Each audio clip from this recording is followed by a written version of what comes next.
¿Qué tal? ¿Cómo estás? Gracias por escuchar. ¿Qué tal, Fernanda? Mi nombre es Fernanda Familiar. Arrancamos mi periodismo de vida hablando del Día Mundial de la Lucha contra el SIDA.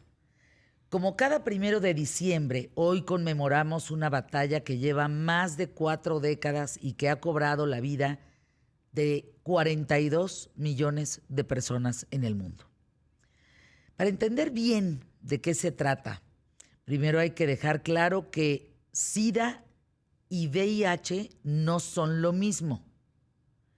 VIH significa síndrome de inmunodeficiencia humana y SIDA es síndrome de inmunodeficiencia adquirida.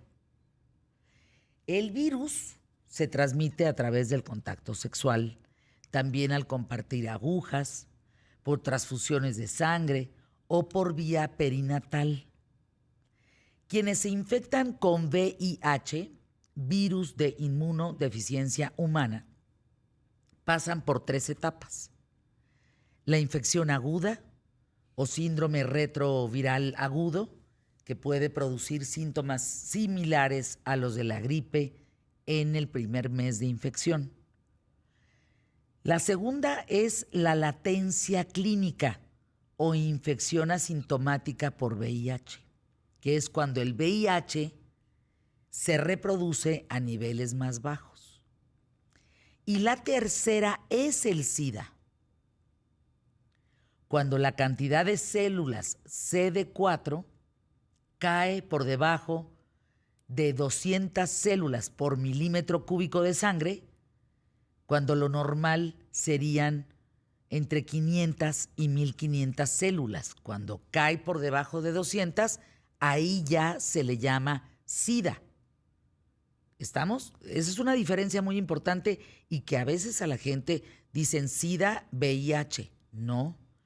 El SIDA ya es la tercera etapa, que es el síndrome de inmunodeficiencia adquirida, que es cuando te baja la CD4, tu nivel de, ¿cómo se llama? Pues de defensa del cuerpo.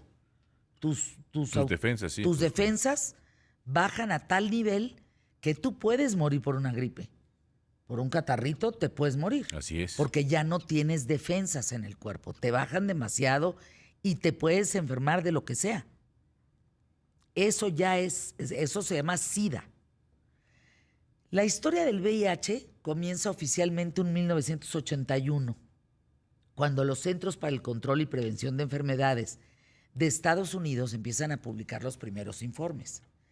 Estos casos fueron de hombres en Los Ángeles, solamente hombres, en Los Ángeles, Nueva York y San Francisco, que estaban sanos y de repente empezaron a padecer formas raras de cáncer, neumonía, acompañadas como de, le llamaban infecciones oportunistas. Bueno, un año más tarde, estos centros se refieren por primera vez a la enfermedad como SIDA.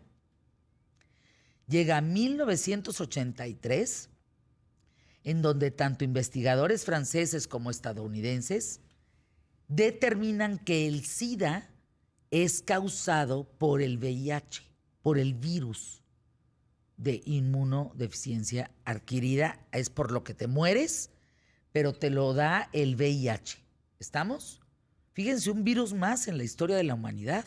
Este virus con connotaciones sexuales.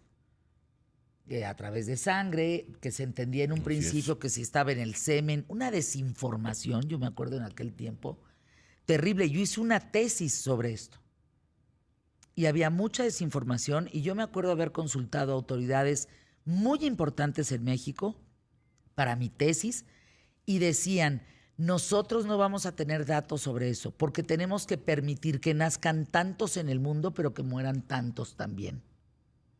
Poco lo que hoy hacen. Sí, claro, para poder tener un buen referente en cuanto a la investigación. ¿Sí? No, el equilibrio mundial. El equilibrio. Ok.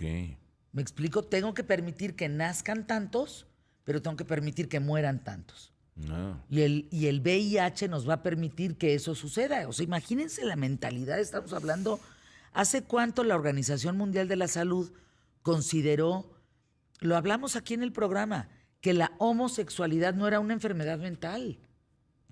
Estás hablando de menos de 30 años. Imagínate, esos tiempos eran una revuelta con la información. Fíjense, 1985 ya se empieza a desarrollar un análisis específico de sangre para detectar el VIH.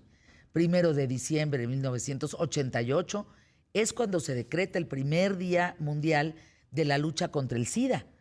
Casi 20 años después, los investigadores, allá en 1999, en Estados Unidos encuentran evidencia de que el VIH se originó probablemente en una población de chimpancés en África Occidental.